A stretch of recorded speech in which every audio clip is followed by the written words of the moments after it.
Live from New Delhi, you're watching DD India, India's voice to the world. I'm Mark Lynn. Namaskar. Coming up in News Hour. India-US mega trade deal nears the finish line. Washington slashes tariffs on Indian imports into the US to 18%.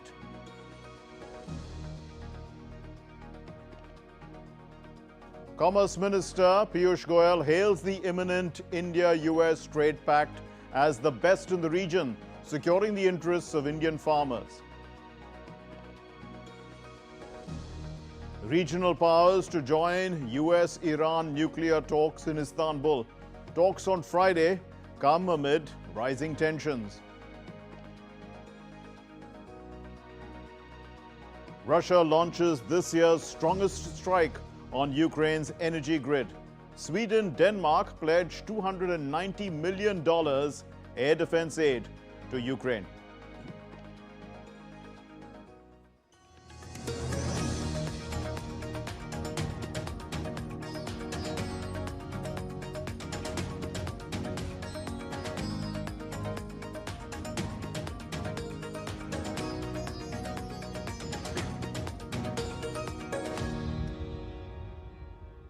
In a pivotal moment for bilateral ties and global commerce, tariff on Indian exports to the United States will be reduced significantly, providing much-needed relief for Indian labor-intensive sectors. This move bolsters India's exports to its top market and also advances New Delhi's $1 trillion export target amid rising global protectionism. Our next report has all the details.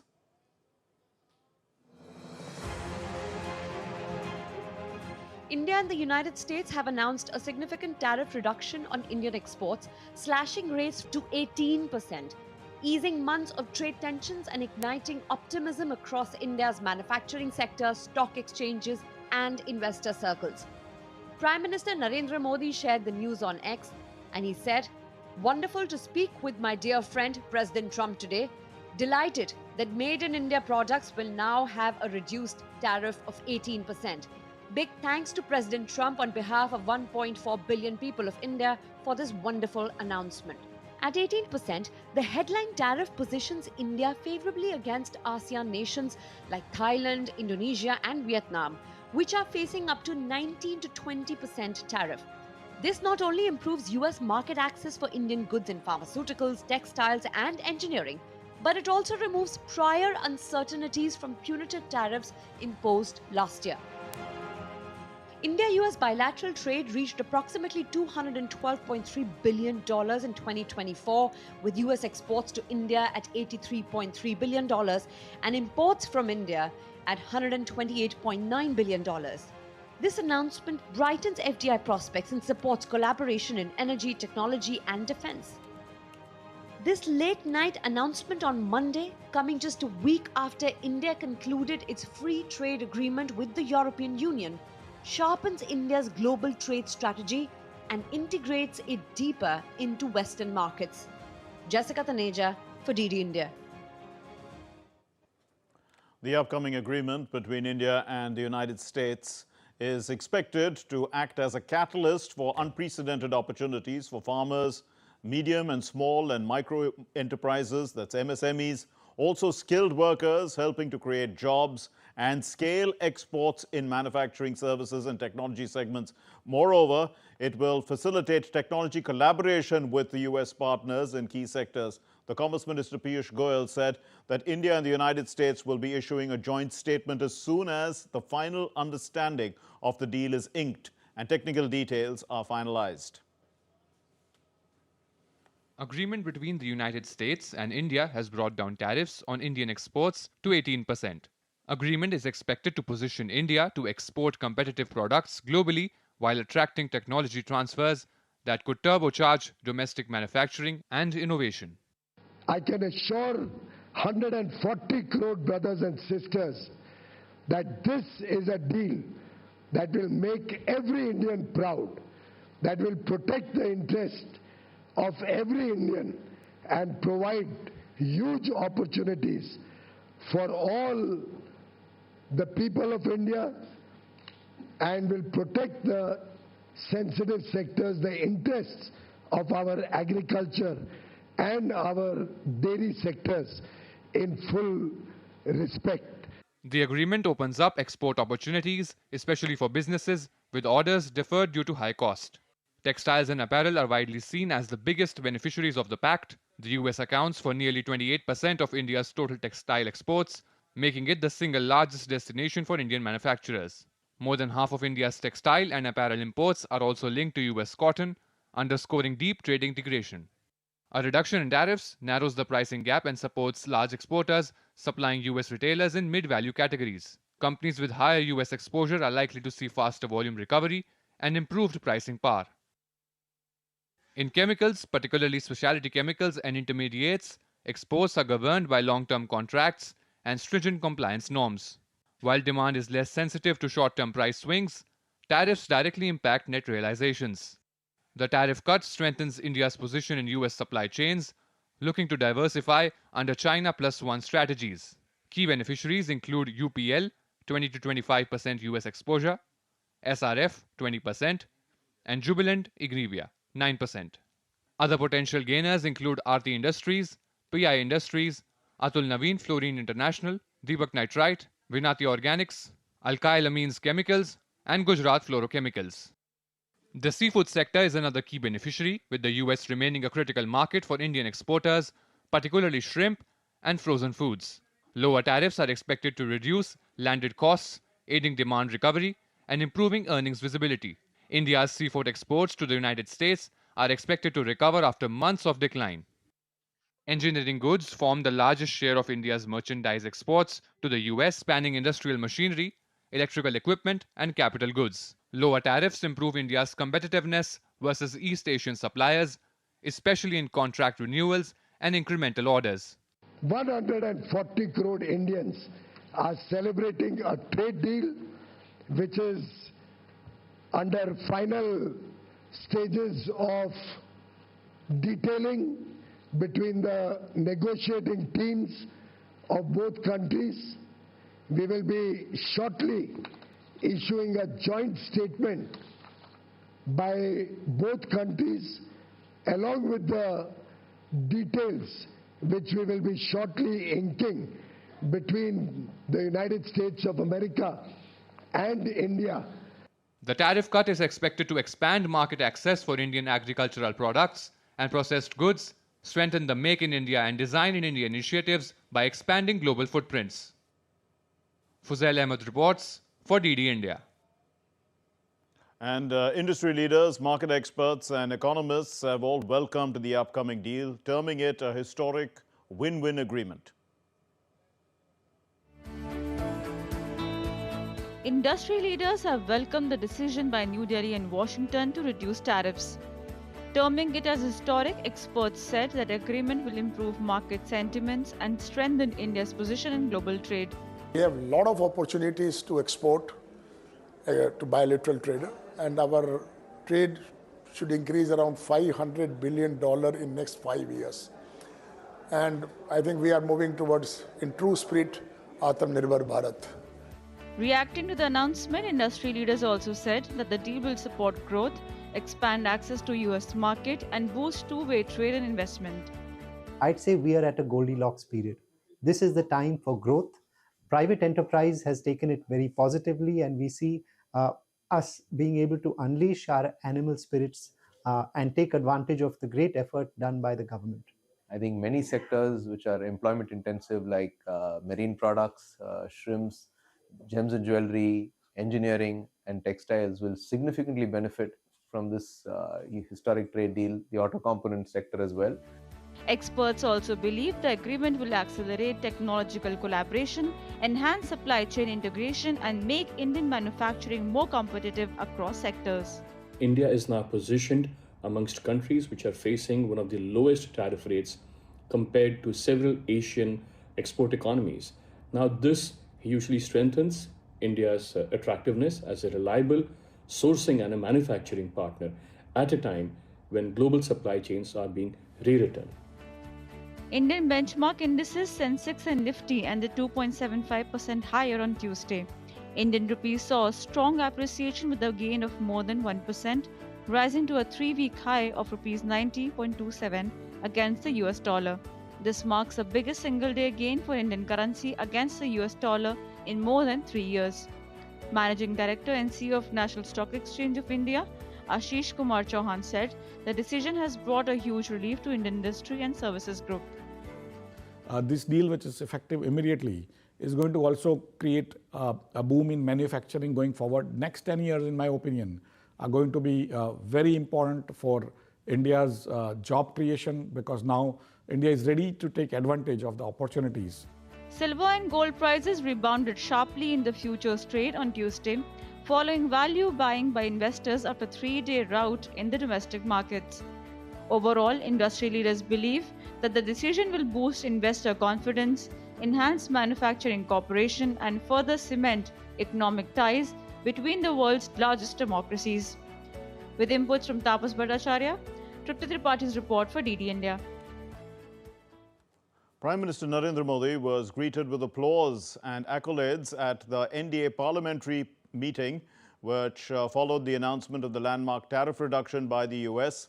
Now, speaking at the BJP Parliamentary Party meeting, the Union Minister Kiren Rijiju, he highlighted that under Prime Minister's leadership, India has successfully signed major trade deals with the European Union, the United Arab Emirates, Mauritius, Australia, the UK, New Zealand, and now also with the United States.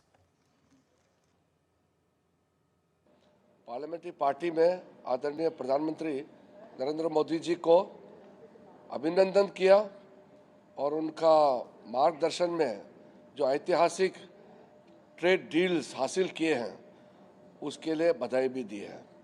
Total 39 देश 39 देशों के साथ free trade agreement हो गए हैं। ये ऐतिहासिक है और ये 39 कंट्रीज जो है पूरा डेवलप्ड कंट्रीज है, जैसे यूरोपियन यूनियन के जितने कंट्रीज हो या ऑस्ट्रेलिया हो, न्यूजीलैंड हो, यूके हो, तो ये ऐतिहासिक है। Still to come here on DD India News Hour. Russia says that the world faces unprecedented risk as new START treaty to lapse soon.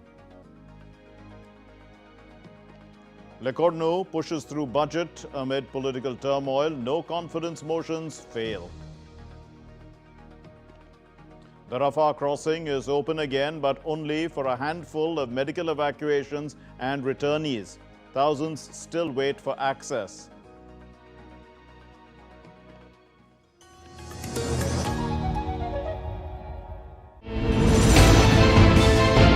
Geopolitics and trade deals. Economic challenges amid development. Hard work and the path to prosperity. It's the economy, always. Between walkers, money is what money does and says. Supply creates its own demand. Between the bulls pulls and bears tears. When supply chains globalization and India rises to the podium. We'll get you centered with the Economic Brief at 8 p.m. every Thursday on DD India. Can the US...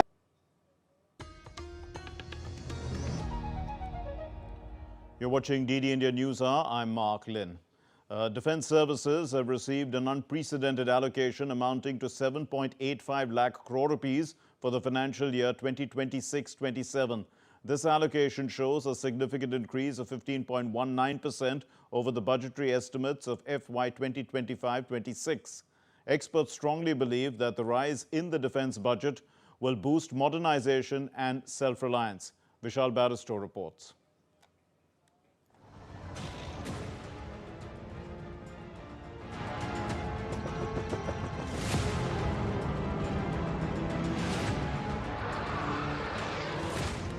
This year, the total defense budget is 14.67% of the central government expenditure and is the highest among the ministries.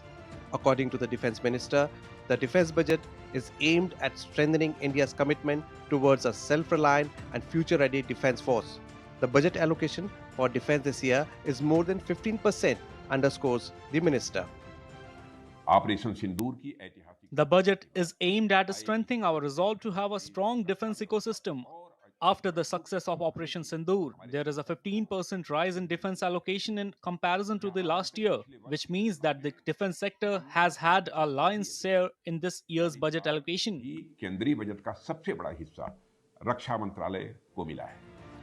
Experts feel that the enhanced budget allocation to the defense sector is aimed at strengthening our indigenous defense production. This is a big jump, big boost towards modernization, and I think beyond Op Sindoor, for replenishment of weapons and systems that have been expended for the services, it will get replenished, and the rest of the modernization plan of the services will get a boost. Now let us understand the budget allocation to the defense sector through a graphic presentation. Ministry of Defense receives the record allocation amongst ministries. Approximately 15% increase in the defense budget for strengthening national security, modernization of armed forces, and infrastructure development. This is around a 24% rise in the capital budget of the armed forces. 7.85 lakh crore allocated for defense, out of which 27.95% will go to the capital expenditure and 21.84% to the defense pensions. This is around a 24% rise in the capital budget of the armed forces. It's necessary that we must be Atmanirbhar. Self-reliance is the first important thing, and in that direction, I think the budget allotment of 7.85 lakh crores, which has almost a jump of 2.19 lakh crores for capital, and that means acquisition of equipment, primarily modernization of armed forces. The government has reiterated its commitment to providing better infrastructure in border areas through higher allocation to the Border Roads Organization. Bolstering the borders, securing the future, this year's budget once again reiterates the government's unwavering support for the defense sector. With cameramen Jagmohan and Radhakrishnan in Delhi, this is Vishal Baristo for DD India.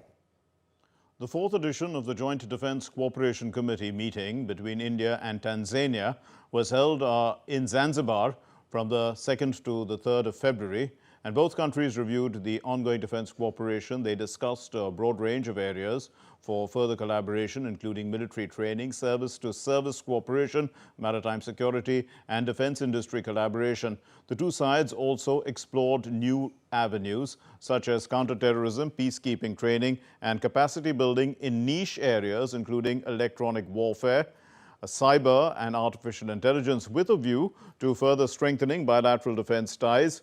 Cooperation in military medicine was also identified as a potential new area of cooperation.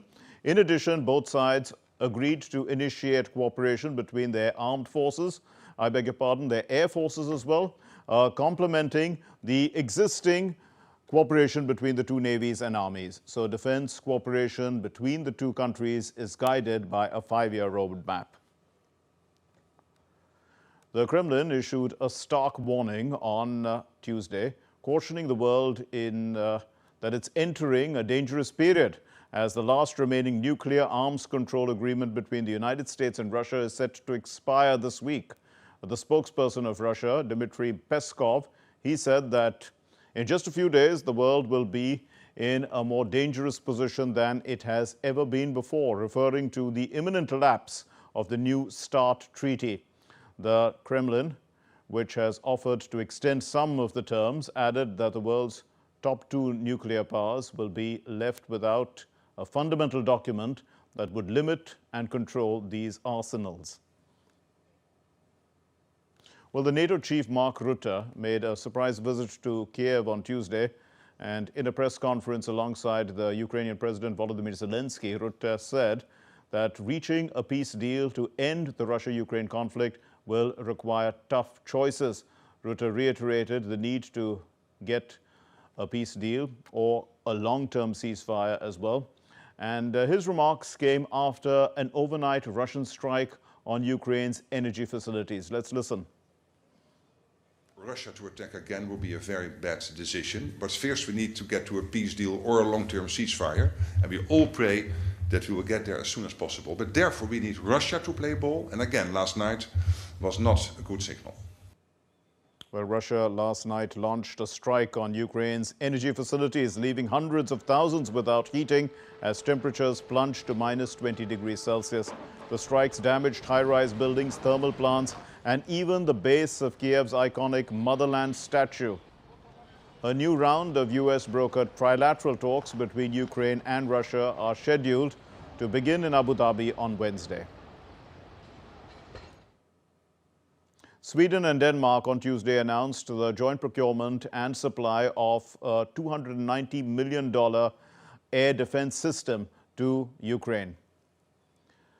Defense ministers of the Nordic countries announced that they are procuring the newly developed Trident Mk2 mobile anti-aircraft artillery systems for Ukraine, Sweden and Denmark. Sweden and Denmark, in fact, have been supplying military and humanitarian support to Ukraine since the beginning of the conflict with Russia. Denmark jointly are strengthening the Ukrainian air defense capabilities with the Trident system. It's an investment of about 2.6 billion Swedish krona. We're very grateful that Denmark is providing almost 500 million into this endeavor. This is a platform that can take out cruise missiles and can take out long-range strike drones, and it's a capability that the Ukrainians needs due to the increase of the Russian long-range strike capabilities. Denmark is contributing 300 million kroner. It's an important donation now being given to Ukraine, and it will also strengthen Ukraine's air defense capacity, which unfortunately has been under severe pressure in recent months. Well, the US and Iran are going to be holding nuclear talks in Turkey on Friday after Iran's president said that Tehran's regional friendly nations, they wanted to pursue diplomacy. So the U.S. envoy Witkoff and Iran's Arakshi, along with Saudi and Egyptian representatives, will be participating in these talks. And this meeting follows the U.S. President Donald Trump's warning of dire consequences if Iran continues its nuclear ambitions. Amid escalating tension in West Asia, Iran and United States will resume nuclear talks in Turkey on Friday. U.S. Special Envoy Steve Witkoff and Iranian Foreign Minister Abbas Araghchi will meet in Istanbul in an effort to revive diplomacy over a long-running dispute about Iran's nuclear program. Representatives from Saudi Arabia and Egypt are also likely to participate in the meeting. Iranian President Masoud Pezeshkian said Iran will pursue negotiation with the U.S. after request from friendly governments in the region. Iran's Foreign Minister Abbas Araghchi has on Monday too said his country is ready for diplomacy with the United States. We are ready for diplomacy, but they should know that diplomacy with threats, intimidation, and pressure is not compatible. Diplomacy has its own ideology. US President Donald Trump has threatened to intervene in Iran over its nuclear ambitions amid building of forces in the region. I can't tell you what I'm going to do because right now, we have a tremendous force going there, just like we did in Venezuela, even bigger. And they'll be there soon, and I'd like to see a deal negotiated. I don't know that that's going to happen, but I mean, if I knew, I wouldn't be able to, I wouldn't tell you. I'd be very foolish if I would tell you. But right now, we're talking to them. We're talking to Iran, and if we could work something out, that'd be great. And if we can't, probably bad things would happen. Regional effort and collaboration too continue to ensure de-escalation. US West Asia allies do not need another confrontation between the US and Iran. They are hopeful of deal between Washington and Tehran over nuclear ambitions. I can assure you that you are working in tandem with all of our neighbors and friendly nations that we are working with right now. I think all of us in the region collectively, without naming all of them by name, are making the right contact right now and connection to make sure that we are playing a positive role. The meeting will be the first direct talks between US and Iranian officials since April last year, before Israel and the US carried out strikes on Iranian nuclear and missile sites in June. The US military buildup in the Gulf has heightened anxiety in Iran, with Tehran warning of severe consequences as tensions escalate. On Monday, the Israeli military announced that Israeli and US naval forces conducted a joint exercise in the Red Sea. In response to the military buildup, Iran's armed forces warn that Tehran's response to the slightest mistake by the United States could trigger a regional war. Mohammad Absarul Hassan reports for DT India. And tears of joy and relief marked the limited reopening of Gaza's Rafah crossing with Egypt as a handful of Palestinians were finally able to return home after months of separation. Crowds gathered late Monday at Nasser Hospital in Khan Yunis to welcome returnees. Women weeping and children lifted to bus windows to greet loved ones. But for some of those re-entering Gaza, the return home was bittersweet. Only a fraction of those expected were allowed through.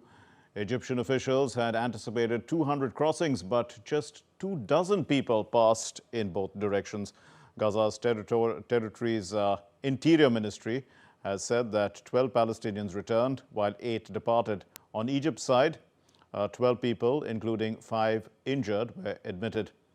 Ali Shat, head of Gaza's Technocratic Committee, called the reopening a window of hope for a territory devastated by 2 years of war. Yet humanitarian needs remain dire. Al-Shifa Hospital's director reported 20,000 patients urgently requiring treatment, including 4,500 children.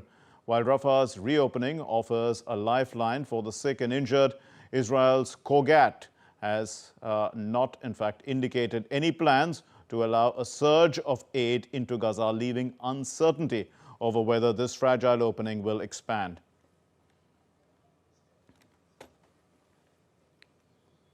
U.S. lawmakers are inching towards a breakthrough that could end the partial government shutdown.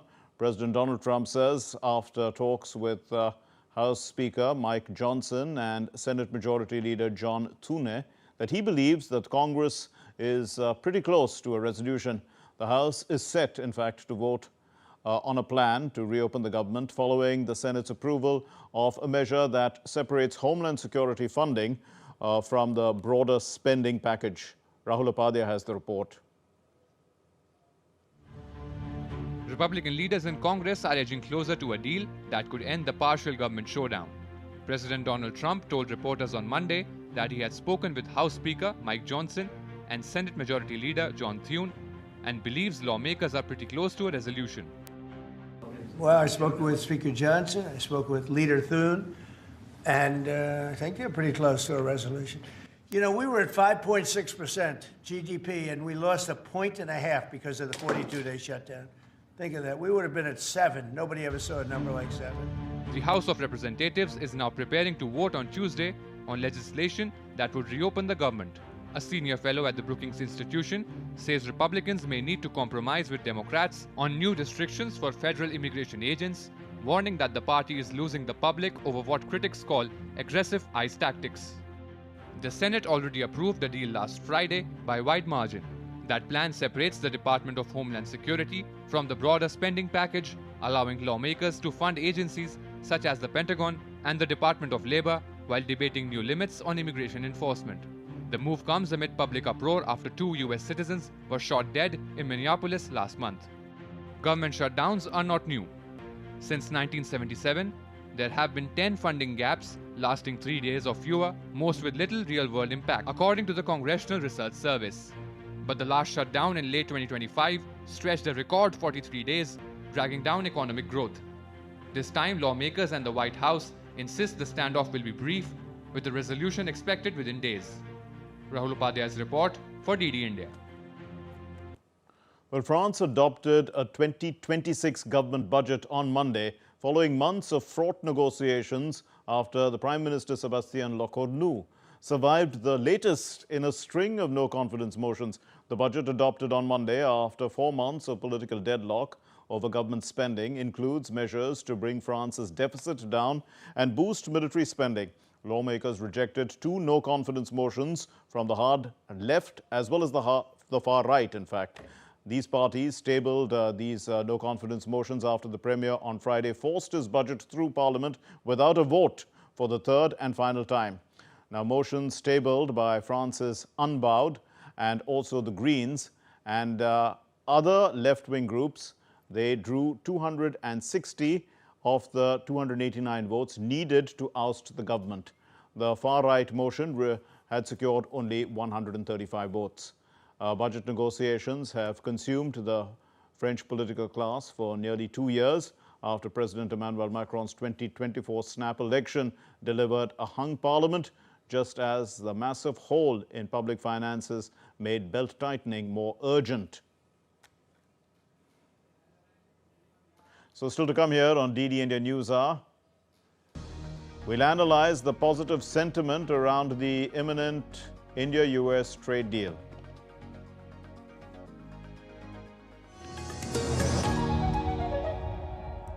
Can the US launch a bombing campaign against Iran? The Philippines vessel suffered structural damage. The saga of child sexual abuse is the United States China's debt trap strategy. Truth is stranger than fiction. But sometimes hard to uncover.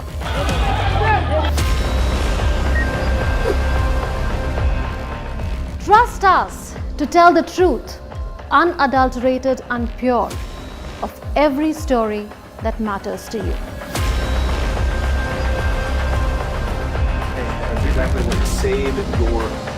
You read between the lines, cut the clutter, and connect the dots to get you the full picture.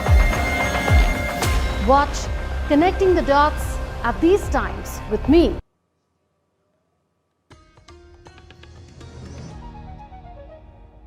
You're watching DD India News Hour. My name is Mark Lin. And to discuss the positive sentiment around the upcoming India-US trade deal, we have with us Professor Abhijit Das, former head of the WTO Center at the Indian Institute of Foreign Trade, well-known international trade expert. Thank you very much, Professor Das. Now, how does this deal secure better terms for India? Minister Goyal says that it's the best of its kind deal in the region.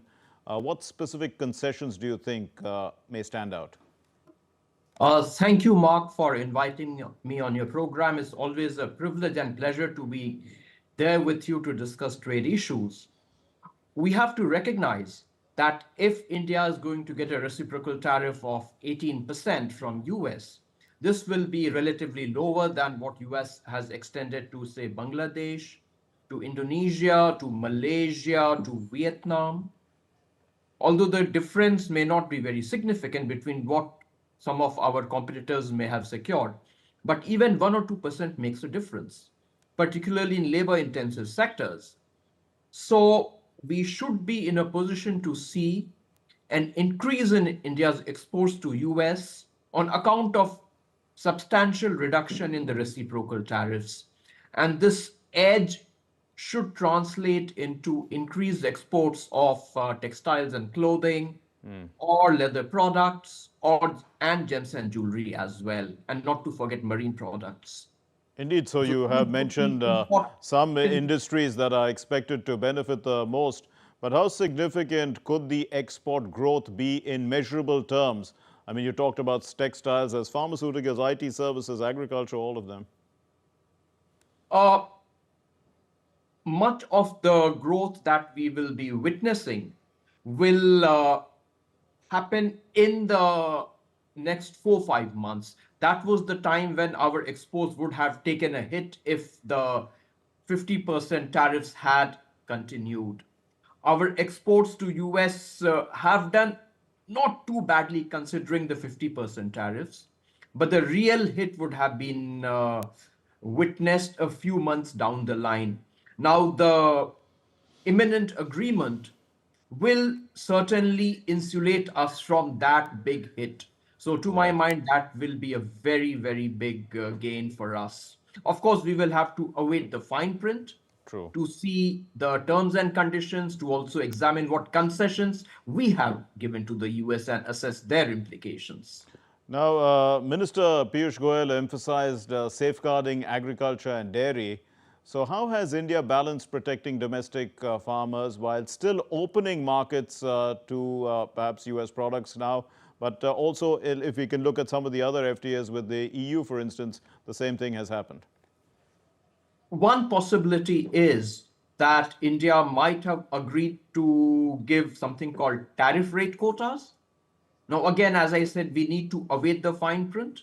And if we have indeed given tariff rate quotas, then the crucial thing there will be what is the size of the quota, what is the share of the quota in our domestic consumption of that particular agriculture product, and also is there a floor price attached to the quota.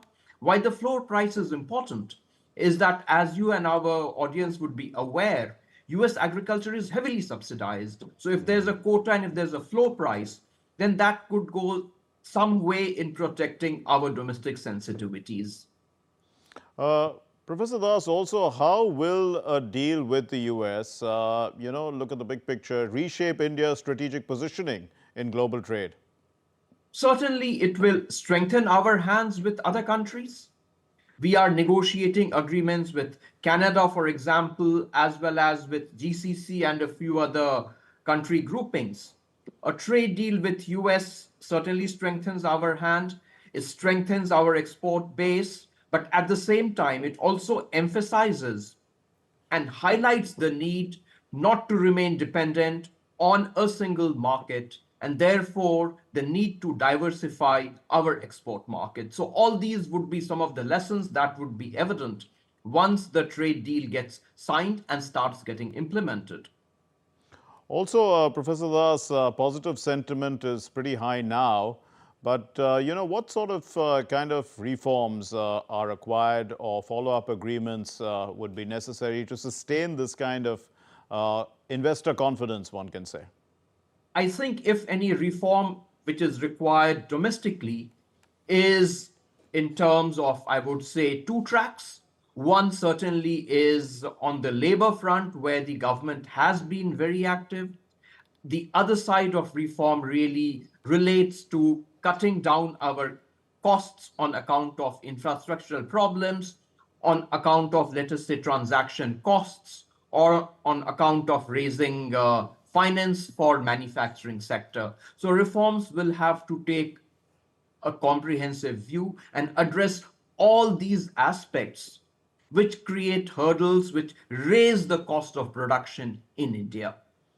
Now, a final question, Professor Das. So we know that this deal is imminent. The minister has said that, final stages, and then there will be a joint statement that will come out, which will give all the details. What do you expect? I mean, when will this happen? Very, very difficult to say. We can't even be sure whether it will just be a short summary sort of outcome, which is what President Trump has signed with, let us say, Japan, Korea, or European Union? Or will it be a detailed trade deal the way it has happened with respect to Malaysia and Cambodia? So I would be very, very hesitant to stick my neck out in terms of the format of the agreement as well as the timing. But maybe within the next couple of weeks, if most of the contentious issues have been addressed, then it shouldn't take more than a couple of weeks. We leave it there. Thank you very much, Professor Abhijit Das, former head of the WTO Center at the Indian Institute of Foreign Trade, expert on international trade. Thank you for joining us. Thank you, Mark. Now, 8 opposition members were suspended from the Lok Sabha on Tuesday for the remainder of the budget session for violating rules and throwing papers on the chair. The Parliamentary Affairs Minister Kiren Rijiju named all 8 members and moved a motion in the House. The MPs were suspended under Rule 374(2) for contempt of the House and also hurting the dignity of the chair by coming near the tables of the Secretary General and the Lok Sabha officials and throwing papers. The motion was adopted by the House amid protests from the opposition members. I pray to move that this House having taken a serious note of the misconduct of Sri Manikam Tagore, Sri Amrinder Singh Raja Waring, Sri Gurjit Singh Aulia, Sri Hebi Eden Prashant Padole, Sri Dean Karyokos, S. Venkatesh, and Kiran Reddy In utter disregard to the House and the authority of the chair through reaching to the table of Secretary General and other officers in the well of the House and throwing papers on the chair and having been named by the chair, resolved that the above mentioned members may be suspended from the services of the House for the remainder of the session under Rule 3742. India has strongly condemned the vandalization and removal of a Mahatma Gandhi statue in Australia, calling the incident deeply disturbing. The official spokesperson of the Ministry of External Affairs, Ranveer Jaiswal, said India has taken up this matter firmly with the Australian authorities and has urged them to take immediate action. He emphasized the need to recover the missing statue and ensure that those responsible are held accountable. The incident has raised concerns among the Indian diaspora in Australia, with India expecting swift and decisive action from local authorities to address the matter and also prevent similar incidents in the future. Let's take a look at other stories making the news. In a significant stride toward ecological preservation and biodiversity protection, the Manipur government has officially announced the conservation of 3 wetlands in the state. The move comes as part of a broader initiative following the comprehensive wetland survey conducted with technical support from the Space Application Center, Ahmedabad. The 3rd edition of the Poba Forest Festival began in Assam's Dhemaji district. The festival is an annual event organized by the Missing Autonomous Council. Now, in fact, the main objective of this festival is to sensitize people to the conservation of natural resources in and around the Poba Reserve Forest. The Mahavir Swami Wildlife Sanctuary in Uttar Pradesh is Devgarh. They have celebrated Wetland Day with the Nature Bird Festival. Nature walks, birding, trekking, as well as cultural programs were organized as part of this festival.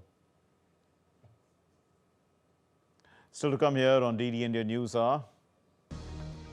Gold, silver snap a 3-day slide as the value buying is returning.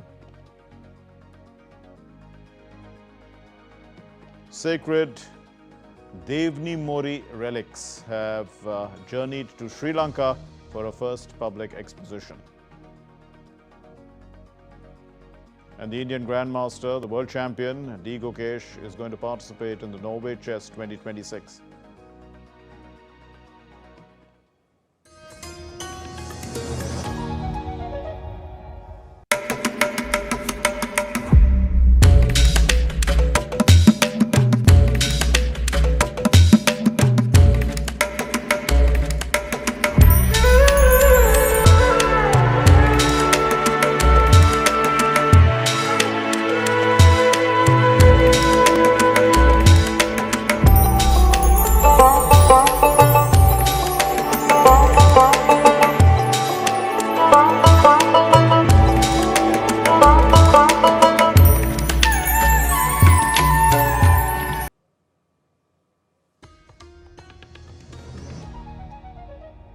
You're watching DD India News Hour. I'm Mark Lynn. Spain will ban access to social media for minors under 16 years of age, and also platforms will be required to implement age verification systems.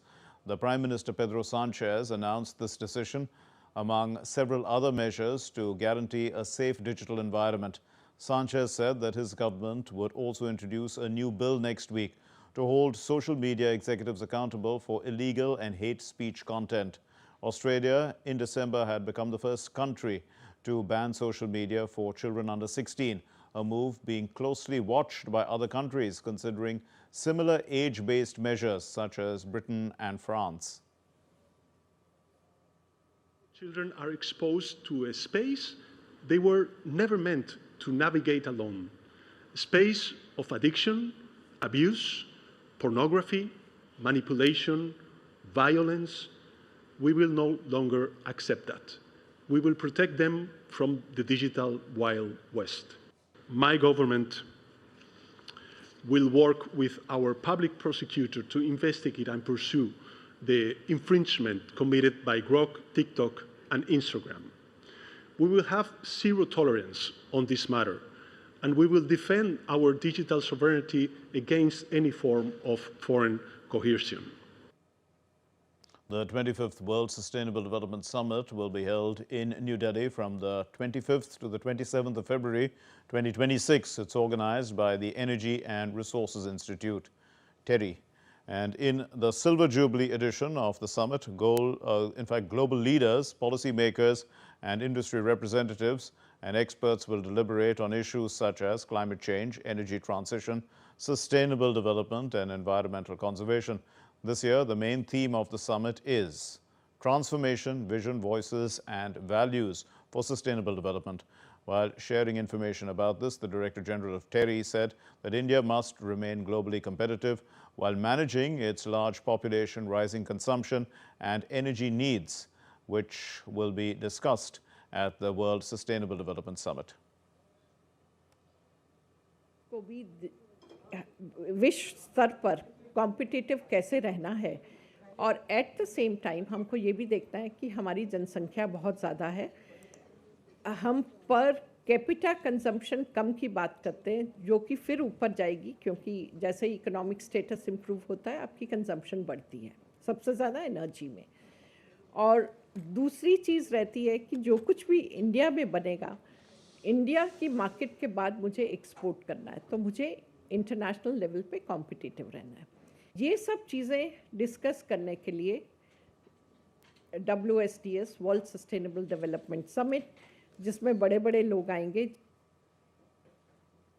Well, silver and gold staged a sharp rebound in futures trade on Tuesday, snapping a 3-session losing streak as investors stepped in with value buying after the recent sell-off. Now, on the multi-commodity exchange, silver for March delivery surged over 12%. Now, gold also recovered strongly, with the April contract jumping over 5% per 10 grams. The rebound was mirrored in global markets. On COMEX in New York, March silver futures, in fact, climbed more than 12%, while April gold futures advanced over 6% per ounce, signaling a broad-based recovery in precious metals.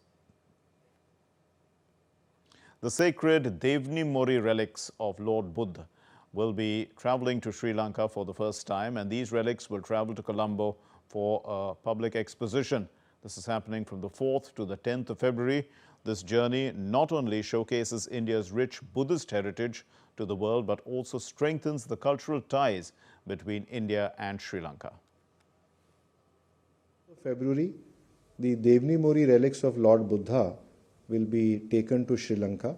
This was an announcement of our Honorable Prime Minister during his visit to Sri Lanka, and they will be going out of the country for the first time. Both the son and daughter of Ashoka went to Sri Lanka with the Bodhi sapling as well as the message of Lord Buddha. So this exchange will actually be extending our friendship with Sri Lanka. We are hoping that lakhs and lakhs of devotees in Sri Lanka will get a chance to feel the presence of Lord Buddha and to bask in the glory of his message. You're watching DD India News Hour. Time now for the sports news. The reigning world champion in chess, D. Gokesh, is set to compete at the 2026 Norway Chess Tournament starting from May 25. Well, Gokesh will arrive in Oslo as the youngest undisputed world champion in history of the game. Gokesh is the youngest player ever to cross the 2750 rating and the third youngest in chess history to earn a Grandmaster title. Norway Chess Tournament has already featured defining moments in the Indian star's career. At the 2025 edition, he finished third and claimed the first classical victory he had over Magnus Carlsen in a dramatic game.